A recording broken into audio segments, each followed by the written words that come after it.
जेव्हा जेव्हा SC ST सोबत OBC येतो तेव्हा तेव्हा या देशामध्ये एक रणकंदन होतं आणि हा देशाला बदलावं लागतं किंवा चेंज व्हावं लागतं. जिथे 85% गोरे आणि 15% काळे आहेत, त्या 15% काळ्यांचा बराक ओबामा हा प्रेसिडेंट एकदा नाही दोनदा होतो. बिलकुल.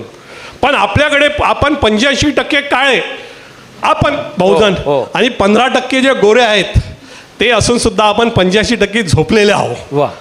आणि त्याच्यामुळे आज आपली ही स्थिती आहे की जो SC देशामध्ये 15% आहे त्याचं रिप्रेझेंटेशन 60% आहे. जो शेड्यूल ट्राईब 7.5% आहे त्याचं रिप्रेझेंटेशन 2% आहे.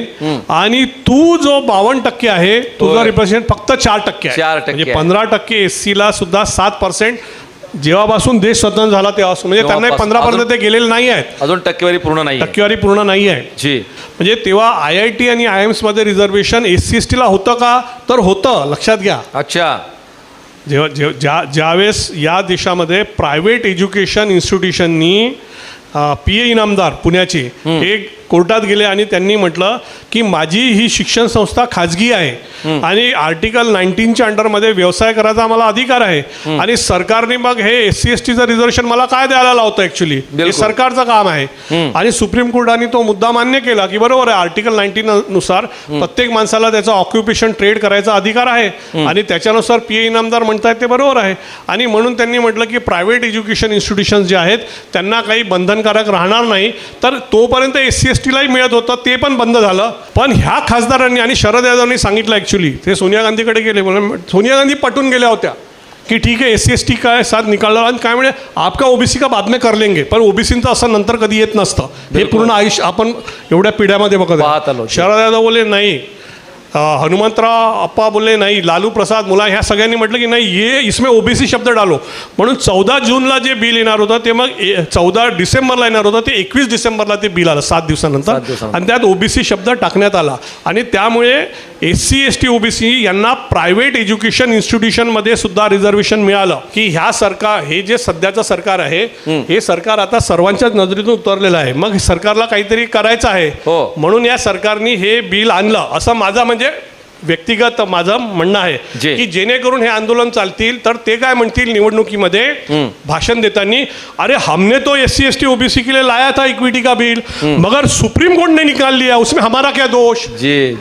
मैंने तो मेरे जात तक गाली खाई, मैं हिंदू हृदय सम्राट का, मेरे जात तक मुझे गालियां दी इन लोगों ने. पण आता मी तुम्हाला सांगतो की एखादी महिला जी OBC आणि पायानी अपंग आहे अशी घेतली तर बरोबर आहे, ती एकटी तिघांना रिप्रेझेंट करते आहे. Because she is woman also, she is OBC also आणि ती पायानी अपंग आहे, दिव्यांग सुद्धा आहे. आणि फक्त एक SC आणि एक ST म्हणजे या 10 मध्ये फक्त 3च लोक तुमचे जातील. बहुमत कुठे आलं मग? आलंच नाही. पण याच्यामध्ये एक मोठं त्यांनी केलेलं आहे की जर का हे तुम्हाला मॅन्डेटरी करावं लागणार आहे, बोर्ड लावावं लागणार आहे, वेबसाईट बनवावं लागणार आहे, कमिट्या बनवावं लागणार आहे आणि हे सगळं नाही केलं, हेल्पलाईन नाही केली तर मग ते युनिव्हर्सिटी ग्रँट कमिशन त्यांना ग्रँट देणार नाही. तिथे त्यांची पोटदुखी आहे की ते सगळे कॉलेजेस बंद होणं सुरू होऊन जातील. ॲक्च्युली युनिव्हर्सिटी ग्रँट कमिशन हे त्याचा भारत सरकारचा राजपत्र आहे ज्याच्याबद्दल आताच आपण बोललो की, आणि हे हा जो ॲक्ट पार्लिमेंटने पास केल्यानंतर काहीच दिवसामध्ये अपर कास्टच्या विद्यार्थ्यांनी आंदोलन करणं सुरू केलं की बिलकुल ह्यामध्ये आम्हाला बळीचा बकरा बनवण्यात येऊ शकतं कारण आम्हाला याच्यामध्ये प्रोटेक्शन नाही. पण खरं म्हणजे प्रोटेक्शनचं जे तत्व आहे ते तत्वच मुळी जे विकर सेक्शन असतात त्यांच्यासाठी असतं. एवढं साधं ज्ञान त्या मंडळींना नाही. आणि हे जे विकर सेक्शन जे आपण आपल्या देशामध्ये बघतो तर हे विकर सेक्शन आपल्या देशात बनण्याचं मुख्य जर का कारण काही असेल तर ती आपल्या देशातली कास्ट सिस्टीम आहे. बिलकुल. तसं पाहिलं तर यात जर का जगाच्या पाठीवर जिथे कुठे कास्ट सिस्टीम नावाचा हा संस्थानिक किंवा इन्स्टिट्यूशनल सिस्टीम नाही आहे तिथे तुम्हाला असं विकर सेक्शन किंवा स्ट्रॉंगर सेक्शन दिसत नाही. आपल्या देशामध्ये मोठ्या प्रमाणात दिसण्याचं मागचं कारणच हे आहे की इथे कास्ट सिस्टीम आहे आणि ह्या कास्ट जे आहेत ह्या सर्व एका स्तरावर नाही आहे. ज्याला बाबासाहेबांनी ग्रेडेड इनइक्वेलिटी म्हटलं आहे की त्या एक दुसऱ्याच्या खाली अशा ठेवण्यात आलेल्या आहेत. आणि त्याच्यामुळे हे ज्या काही एक फक्त वरची सुप्रीम जात जर का सोडली तर या सर्व जाती एकाच्या खाली आहे. पण त्यांना अजूनपर्यंत एवढा कॉमन सेन्स आलेला नाही की इक्वॅलिटीमध्ये आपल्याला सर्व स्कोप मिळू शकतो. ते यातच खुश आहेत की माझ्या तरी खाली कोणीतरी आहे ना, पण मी कुणाच्या खाली आहो हे बघायला, त्याला उसन किंवा विचार करायला सुद्धा वेळ ही व्यवस्था देत नाही. आणि त्याच्यामुळे ह्या देशामध्ये जसं हे बिल आलं तसंच या देशामधले काही लोक एकदम रस्त्यावर कुतायला लागले की त्याच्यामागे दोन भाव होते. एक तर की आमच्यावर काहीतरी आरोप होतील, खोटे आरोप होऊ शकतात. हा भाग आपण जर का समजला तर हे जर का तुम्ही जर का वाचला तर यात तसा कुठलाच भाग या बिलामध्ये, या ॲक्टमध्ये नाही आहे. आणि दुसरा एक मोठा वर्ग आहे, जो वर्ग ही आपली दादागिरी किंवा मक्तेगिरी समजतो की खालच्या जातींचं शोषण करणं किंवा त्यांचं दमन करणं हा माझा जसा काही निसर्गदत्त किंवा जन्मसिद्ध हक्क आहे. आणि असा जो वर्ग आहे जो या देशामध्ये वरच्या जातीच्या मानसिकतेत जन्म घेतल्यामुळे तो निर्माण होतो. आता तुम्ही जसं उदाहरण सांगितलं की या उदाहरण आणि ह्याचे जे बळी आहेत, हे बळी आपण ते एखादा व्यक्ती संविधानिक पदावर गेला म्हणून त्याच्यामध्ये संविधानिक कॅरेक्टर निर्माण झालं असं म्हणता येत नाही. तो फक्त संविधानिक पदावर जातो. बिलकुल. आणि संविधानिक पदावर गेल्यावर सुद्धा त्याचा जो जन्मजात जो गुण, कारण तो गुण त्यांनी त्याच्या आईवडिलांच्या संगोपनातून लहानपणापासून आपण श्रेष्ठ जातीचे आहो, आपण मोठे आहो, ही लोक कनिष्ठ आहेत, ही लोक म्हणजे रस्ते साफ करण्यासाठी आहेत, हे लोक शेती करण्यासाठी आहेत, हे लोक भांडे धुण्यासाठी आहेत, अशा प्रकारच्या याच्यामध्ये त्याचा वाढ होते. आणि मग त्याला किती कल्चर्ड करा, किती त्याला एज्युकेशन द्या, पण त्याच्यामधून ते जे बायसिंग आहे ते काढणं अतिशय कठीण आहे. म्हणजे त्याला अपवाद भारताच्या सुप्रीम कोर्टाचे चीफ जस्टिसही नाहीत. बिलकुल खरं आहे हे मी म्हणतो की त्यांनी सुद्धा, जसं तुम्ही म्हटलं की महाबोधी विहाराचा प्रश्न वर्ष आहे, पण त्याला त्यांनी प्रायोरिटी दिली नाही.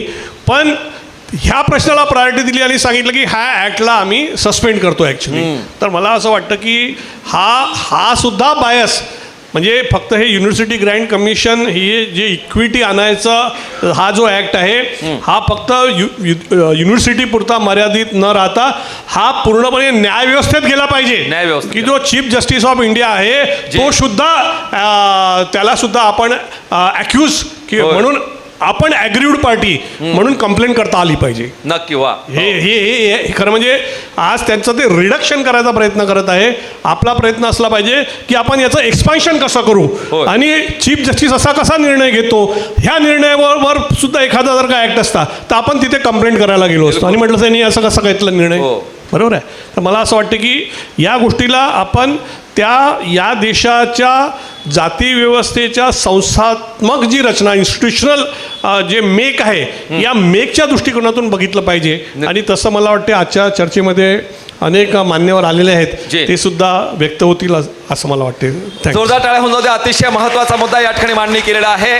या सेकंड राऊंडला एकंदरीत ही चळवळ, UGC बिलाच्या संदर्भातलं हे आंदोलन कसं पुढे घेऊन जाता येईल मी मांडणी करायची विनंती करतो. या ठिकाणी सन्माननीय ढोबळे सरांना. सर, आपण अतिशय मोठ्या तबक्याची या ठिकाणी नेतृत्व करता ओबीसीचं. एकंदरीत ओबीसीला या ठिकाणी आपल्याला सोबत घ्यायचं आहे आणि हे आंदोलन अतिशय मोठं प्रगल्भ करायचं आहे का महाराष्ट्र प्रत्येक आंदोलनाच्या बाबतीत देशाला दिशा देत असतो आणि म्हणून आपल्याला ही मांडणी करायची आहे. सर, या ठिकाणी मी विनंती करतो सरांना. Sir please. प्रदीपजी ढोबळे साहेब. जो फार महत्त्वाचा फरक आपल्यासमोर आणण्यात आला की 2012 आणि 2026 मध्ये या बिलामध्ये महत्त्वपूर्ण बदल काय झाला तर तेव्हा फक्त SC STला प्रोटेक्शन होतं आणि 2026ला OBCला पण त्यात ॲड करण्यात आलं. हा एक मेजर फरक आहे. कारण जेव्हा SC ST सोबत OBC येतो तेव्हा या देशामध्ये एक रणकंदन होतं आणि हा देशाला बदलावं लागतं किंवा चेंज व्हावं लागतं. म्हणजे मी सातत्याने नेहमी सांगत असतो की भारताला स्वातंत्र्य मिळाल्यानंतर जर का दुसरी अतिशय महत्त्वाची गोष्ट जर का या देशात झाली असेल तर ते म्हणजे मंडल आयोग लागू झालं.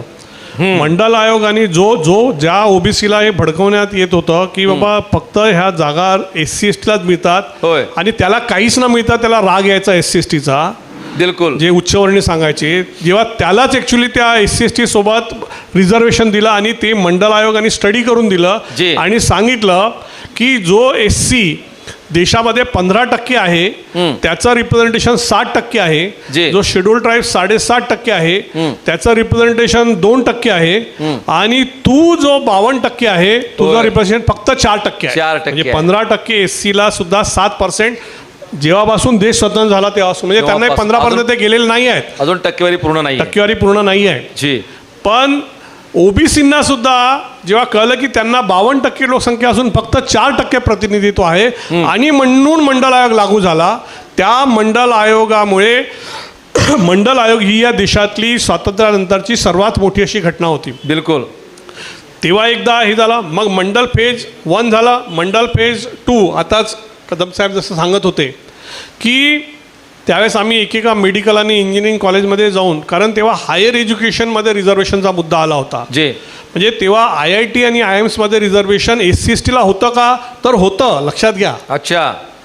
ज्यावेळेस या देशामध्ये प्रायव्हेट एज्युकेशन इन्स्टिट्यूशननी PA इनामदार पुण्याचे एक कोर्टात गेले आणि त्यांनी म्हटलं की माझी ही शिक्षण संस्था खाजगी आहे आणि आर्टिकल 19च्या अंडरमध्ये व्यवसाय करायचा मला अधिकार आहे आणि सरकारने मग हे SC/STचं रिझर्वेशन मला काय द्यायला लावतं, ॲक्च्युली हे सरकारचं काम आहे. आणि सुप्रीम कोर्टाने तो मुद्दा मान्य केला की बरोबर आहे, आर्टिकल 19 नुसार प्रत्येक माणसाला त्याचा ऑक्युपेशन ट्रेड करायचा अधिकार आहे आणि त्याच्यानुसार PA इनामदार म्हणतायत ते बरोबर आहे.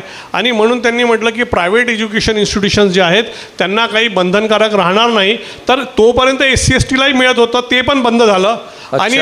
आणि ओबीसींना देतात असा एक जे सांगण्यात आलं तसं नव्हतं, ते प्रायव्हेट एज्युकेशन संस्थेसाठी सर्वांनाच बंद झालं होतं. अच्छा. पण जेव्हा SC/ST OBC यांनी आंदोलन सुरू केलं तर त्यावेळेस भारताच्या संविधानामध्ये आर्टिकल 15(5) आलं आणि त्याच्यामध्ये त्यांनी असं म्हटलं की ह्यानंतर आपल्याला माहिती आहे 2005-2006चा काळ ॲक्च्युली, त्यावेळेस अर्जुन सिंग हे HRD मिनिस्टर होते. अच्छा. आणि त्यावेळेस त्यांनी म्हटलं एक बिल आलं होतं, ते बिल जेव्हा पास होत होतं त्यावेळेस सुद्धा प्रायव्हेट एज्युकेशन इन्स्टिट्यूशनमध्ये फक्त SC आणि STलाच रिझर्वेशन देण्यात यावं असं ते बिल बनलं होतं. ओबीसी नव्हतं त्याच्यामध्ये. ओबीसी नव्हतं. जे मग त्यावेळेस ओबीसी आंदोलनातून जी जागृती झाली होती त्याच्यामुळे जे आम्ही 70 पब्लिक सेक्टरच्या ओबीसी ऑर्गनायझेशनचं मिळून एक ओबीसी फेडरेशन बनवलं होतं. मी त्या फेडरेशनचा व्हाईस प्रेसिडेंट होतो ॲक्च्युली. अच्छा. आणि आम्ही त्यातून ओबीसी पार्लिमेंटरी फोरम निर्माण केलं होतं. ओबीसी पार्लिमेंटरी कमिटी ही नंतर बनली. ओबीसी पार्लिमेंटरी फोरम हे ओबीसी एम्प्लॉईचं जे ऑल इंडिया ओबीसी फेडरेशन आहे त्याचं जनरेशन आहे. आम्ही प्रत्येक म्हणजे मी त्यावेळेस सांगायची गोष्ट म्हणजे मी 2009ला BSP कडून विधानसभेची निवडणूक जी लढलो त्याचा माझा एक राग असाही होता की त्यावेळेस संजय नाईक हे ठाण्याचे खासदार होते आणि त्यांनी सुद्धा ओके केलं होतं की मी त्या मीटिंगला येईल, ते आले नाही म्हणून मी त्या गुस्स्यामध्ये म्हटलं आता तुम्हाला पाडायचंच ॲक्च्युली. अच्छा. समजलं की नाही. तो पण एक मुद्दा होता.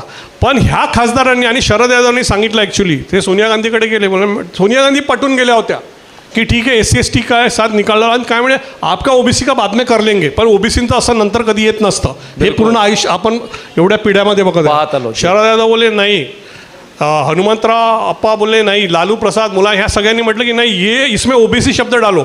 म्हणून 14 जूनला जे बिल येणार होतं ते मग 14 डिसेंबरला येणार होतं, ते 21 डिसेंबरला ते बिल आलं 7 दिवसानंतर आणि त्यात OBC शब्द टाकण्यात आला. आणि त्यामुळे SC/ST OBC यांना प्रायव्हेट एज्युकेशन इन्स्टिट्यूशनमध्ये सुद्धा रिझर्वेशन मिळालं. आज आज महाराष्ट्रामध्ये जवळजवळ 100-150 इंजिनिअरिंग कॉलेज आहेत, प्रायव्हेट मेडिकल कॉलेज आहेत. त्या मेडिकल कॉलेजमध्ये सुद्धा SC/ST OBC ओबीसींना रिझर्वेशन आहे.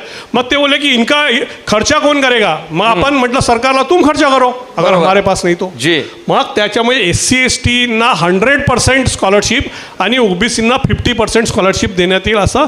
म्हणजे हा पैसा सरकारकडून मग त्यांना मिळेल. कारण ते प्रायव्हेटवाल्यांचा मुद्दा बरोबर होता. त्यांचं म्हणणं माझा हा व्यवसाय आहे, मला पैशाशी मतलब मग पैसा कोण देणार, तर मग सरकारने पैसा दिला. त्यात SC/ST ओबीसींच्या या स्कॉलरशिप मोठ्या प्रमाणामध्ये देण्यात आला. आणि उच्च शिक्षणामध्ये त्यावेळेस आर्टिकल 15(5) जे आलं, आज त्याच उच्च शिक्षणामध्ये आज हे बिल येत आहे की हे जे उच्च शिक्षणात तर गेले, पण ह्यांच्यावर जो डिस्क्रिमिनेशन होऊन राहिलेलं. आणि कोणीतरी म्हटलं की या बिलाचं नाव इक्वॅलिटी का नाही ठेवलं, तर मी थोडं आपल्याला कन्सेप्ट क्लिअर करू इच्छितो. Equality is the final end. जे equity is a model, equity is a path. अच्छा. म्हणजे 3 व्यक्ती, म्हणजे आपण बघतो एखादी क्रिकेटची मॅच सुरू आहे, तर एक बुटका, एक मध्यम आणि एक 3 असे माणसं पाहत असतात. तो उंच आहे त्याला दिसत असते मॅच ऍक्च्युली, पण ह्या दोघांना दिसत नाही. जे आम्हाला दिसत नसली तर तिघांना पण एक बाग दिला, एक ठोकळा, तर त्याच्यानुसार काय होईल की ऍटलीस्ट जो वरचा आहे त्याला दिसायला लागेल, ह्या दोघांना दिसत नाही. बरोबर आहे. तर ह्याचा अर्थ इक्वॅलिटी झाली. म्हणजे तिघांना पण एक कप्पा देण्यात आला वर राहायला. पण इट इज इक्वॅलिटी, पण दोघांना दिसत नाही तरी सुद्धा. इक्वॅलिटी काय म्हणते की जो उंच आहे त्याच्या तो बाग काढून टाका, जो बुटका आहे तिथे 2 बाका ठेवा. म्हणजे त्यालाही मॅच दिसेल, ह्याला एका बाकाची गरज आहे, ह्यालाही दिसेल आणि त्यालाही दिसेल. हा कन्सेप्ट आहे इक्विटीचा. म्हणून इथे हा शब्द बरोबर वापरलेला, इक्विटी, लक्षात घ्या. म्हणजे आपण ज्या बिलाबद्दल चर्चा करतो आहोत त्यात इक्विटी हा शब्द, इक्विटी मध्ये फेअरनेस नावाची गोष्ट आहे. त्याच्यामध्ये रिसोर्सेसचं ऍडजस्टमेंट करायची स्कोप आहे. म्हणजे जर का याला 100 रुपये द्यायचे, मला 50 द्यायचे आणि त्यांना 20 रुपये द्यायचे, कारण यांची गरज काय आहे त्या प्रमाणामध्ये देणं म्हणजे इक्विटी. आणि अल्टिमेट एंड जो बाबासाहेबांनी सांगितला आहे की आपल्याला ह्या देशामध्ये इक्वॅलिटी प्रस्थापित करायची आहे. म्हणून इक्विटी हा कन्सेप्ट आपण आता काय झालं, जेव्हा रॅगिंग या देशामध्ये प्रचंड प्रमाणात होती तेव्हा ते अँटी रॅगिंग ॲक्ट झाला. तर म्हणजे मी स्वतः VNIT मधनं नागपूरच्या BE इलेक्ट्रॉनिक्स केलेलं आहे आणि मी स्वतः एक रॅगिंग सहन केलेली आहे. म्हणजे आणि ते अंबाझरी च्या तिथे एक प्रेत यात्रा चालली होती. त्या प्रेत यात्रेच्या समोर ते एक 10 वर्षाचा मुलगा ते मडकं घेऊन होता आणि मला माझे सिनियर्स म्हणायला लागले की त्या मडक्यासमोर तू जा आणि डान्स कर ॲक्च्युली.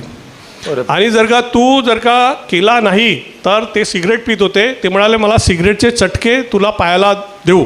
माझ्या पायाच्या मागे अजूनही ते चटके आहेत त्या सिगरेटचे. पण मी म्हटलं की एखाद्याचा बाप पेला, हा 10 वर्षाचा पोरगा आहे आणि हे म्हणतात रॅगिंगमध्ये तिथे जाऊन नाच ॲक्च्युली, तर आपण हे करायचं नाही, हे चटके सहन केलेले बरे. म्हणून ते चटके मी आजही माझ्यासोबत ठेवलेले आहेत. पण जसा मी 2nd 3rd इयरला गेलो तर आमचे मुलं पुन्हा म्हणायला लागले की अभि अपनी रॅगिंग हुई, आपण बी रॅगिंग करायची. मी म्हटलं नाही, आपली रॅगिंग झाली म्हणून आपण रॅगिंग करायची नाही. म्हणजे असं तर मग सुरूच राहणार की सासू झाली की तिने सुनेला छळायचं. नक्की.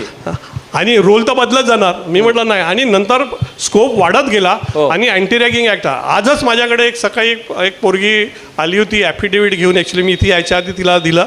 तर ते अँटी रॅगिंग ॲक्टनुसार त्यांना एक अंडरस्टँडिंग लिहून द्यावं लागतं की मी कुठल्याच प्रकारचा रॅगिंग करणार नाही. आणि तेवढंच नाही तर तिच्या वडिलांना सुद्धा लिहून द्यावं लागतं की इनकेस माझा मुलगा किंवा माझी मुलगी जर का अशा प्रकारची ॲक्टिव्हिटी सापडली तर संस्थेने जर का तिला काढून टाकलं तरी माझी हरकत नाही.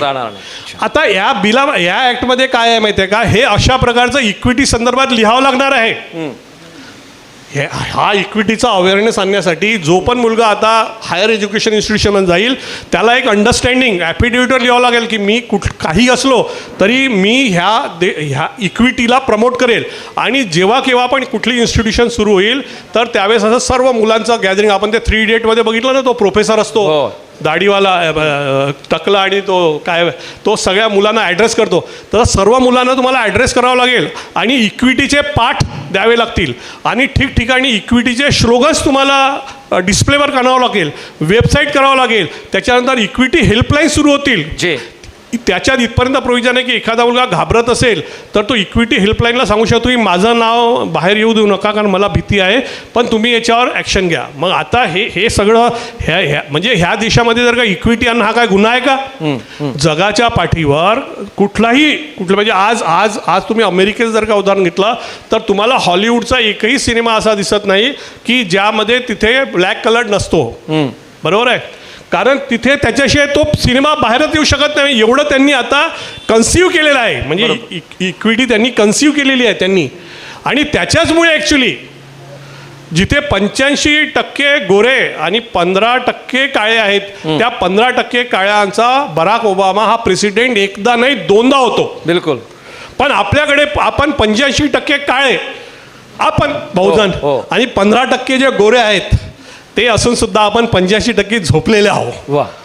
आणि त्याच्यामुळे आज आपली ही स्थिती आहे. आता मला असं वाटतं सर 2 मिनिटांमध्ये थोडंसं काय करता येईल आपल्याला, थोडासा ओबीसीला तुमच्या माध्यमातून या कार्यक्रमाच्या मेसेज जाणं गरजेचं आहे, कारण आता आपल्याला सोबत घेऊन करायचं आहे. ते सांगतोय की ओबीसी आला आणि थोडं याच्या म्हणजे 2 महत्वाचे मुद्दे मला मांडायचे आहे की ह्या सरकार, हे जे सध्याचं सरकार आहे, हे सरकार आता सर्वांच्याच नजरेतून उतरलेलं आहे. मग सरकारला काहीतरी करायचं आहे, म्हणून या सरकारने हे बिल आणलं असं माझा म्हणजे व्यक्तिगत माझं म्हणणं आहे की जेणेकरून हे आंदोलन चालतील तर ते काय म्हणतील निवडणुकीमध्ये भाषण देताना, अरे हमने तो SC ST OBC के लिए लाया था इक्विटी का बिल, मगर सुप्रीम कोर्ट ने निकाल लिया, उसमें हमारा क्या दोष? जी. मैंने तो मेरे जात तक गाली खाई, मैं हिंदू हृदय सम्राट का, मेरे जात तक मुझे गालियां दी इन लोगों ने. पण हे जे लोक देणारे आहेत त्यांना माहिती आहे ह्यांची मतं आपल्याला कुठल्या स्थितीत मिळतात, कारण ते त्यांचेच पुढारी आहेत. नक्की. एवढं या देशामध्ये शेतकऱ्यांचं आंदोलन झालं, हे आंदोलन झालं, त्याच्यावर किती मोठ्या प्रमाणामध्ये, किंवा तुम्ही सोनम वांगचुकचं उदाहरण घ्या, किंवा अजून तो एक पोरगा जो आहे 5 वर्षापासून आहे. मग हे जे आंदोलन झालं या लोकांनी ॲक्च्युली मोदी आणि अमित शहा यांचे फोटो आणि त्यांना चपला मारताना दाखवलं, पोलिसांनी काहीच का नाही केलं? लक्षात घ्या, म्हणजे मोदी आणि अमित शहाच्या पलीकडलं प्रकरण आहे, तेही काय करू शकत नाही. ते हतबल आहे, कारण ही या देशाची व्यवस्था आहे. ते पण फक्त रिप्रेझेंटेटिव्ह आहे, त्याच्या पलीकडे ते काही नाही. आणि म्हणून मी सांगतो, आणि एक मोठा प्रचार याच्यातून करण्यात येऊन राहिला, जो तुम्ही सगळे TV चॅनलमध्ये बघत असाल, की इसमें क्या आहे की रिप्रेझेंटेशन अप्पर कास्ट को दिया नाही ॲक्च्युली. म्हणजे याच्यामध्ये जी इक्विटी कमिटी आहे, ह्या इक्विटी कमिटीमध्ये 10 लोक, ही इक्विटी कमिटी कशी कॉन्स्टिट्यूट केली आहे, ज्या 10 लोकांचं हे आहे, ह्या 10 लोकांमध्ये त्यांनी असं म्हटलेलं आहे 7 नंबरच्या पॉईंटमध्ये की द कमिटी मस्ट हॅव, पहिला कोण आहे, head of the institution shall be the ex officio chairman. Head कोण असतो? आपले आहेत का युनिव्हर्सिटीचे हेड किंवा डीन अजूनपर्यंत? ते सर्व. त्याच्यानंतर म्हणतात 3 professor, senior faculty members. Senior faculty member 3 आहेत का आपल्या कुठल्या त्याच्यात? 1 staff member other than the teacher, 2 representative from civil society. कोण येणार आहे सिव्हिल सोसायटीमधनं? आपले सिव्हिल सोसायटी किती लोक काम करतात? 2 student representative nominated based on the academic merit and excellence. किती लोक आपले अकॅडमिक मेरिट आणि एक्सेलन्सवर येणार आहेत? म्हणजे ते 2 लोक कोण येणार आहेत? आणि कोऑर्डिनेटर ऑफ द, म्हणजे ही जी 10 लोकांची कमिटी आहे, फक्त त्यांचा विरोध कसला आहे त्याच्यानंतर एक स्टेटमेंट टाकलं आहे त्यांनी, यांनी उद्धृत केलं, the committee must have representation of other backward class, person with disability, schedule caste, schedule tribe आणि वुमन. म्हणजे हे 5 जे वर्ग आहेत, ह्या 10 मध्ये हे 5 वर्गाचे लोक शाल बी म्हणजे असले पाहिजे. पण आता मी तुम्हाला सांगतो की एखादी महिला जी OBC आणि पायानी अपंग आहे अशी घेतली तर, बरोबर आहे, ती एकटी तिघांना रिप्रेझेंट करते आहे, because she is woman also, she is OBC also, आणि ती पायानी अपंग आहे, म्हणून दिव्यांग सुद्धा आहे. आणि फक्त एक SC आणि एक ST, म्हणजे या 10 मध्ये फक्त 3च लोक तुमचे जातील. बहुमत कुठे आलं? मग आलंच नाही. म्हणजे तसंही 10 मध्ये 5 म्हटलेलं आहे, पण त्यांनी हे सेक्शन जे म्हटलेलं आहे की कोण हे 5 असले पाहिजे. तर कुणी माणूस हे, इट इज सिमिलर लाईक आपला SC ST जे आपले सिलेक्शन कमिटी असतात किंवा इंटरव्ह्यू पॅनल असतात, त्या इंटरव्ह्यू पॅनलमध्ये एक मॅन्डेटरी SCचा रिप्रेझेंटेटिव्ह असतो किंवा OBCचा लायसनिंग ऑफिसर असतो, पण त्यांचं कितपत चालतं? तर तशा प्रकारचा संधी किती असतो. पण याच्यामध्ये एक मोठं त्यांनी केलेलं आहे की जर का हे तुम्हाला मॅन्डेटरी करावं लागणार आहे, बोर्ड लावावं लागणार आहे, वेबसाईट बनवावं लागणार आहे, कमिट्या बनवावं लागणार आहे, आणि हे सगळं नाही केलं, हेल्पलाईन नाही केली तर मग ते युनिव्हर्सिटी ग्रँट कमिशन त्यांना ग्रँट देणार नाही. तिथे त्यांची पोटदुखी आहे जी. की ते सगळे कॉलेजेस बंद होणं सुरू होऊन जातील. ऍक्च्युली त्यांचं शिक्षण बंद खूप खूप महत्वाची या ठिकाणी सर मांडणी करते. एकदा जोरदार टाळ्या होऊन जाऊ द्या, कारण आपल्याला वेळेचं भान या ठिकाणी ठेवायचं आहे.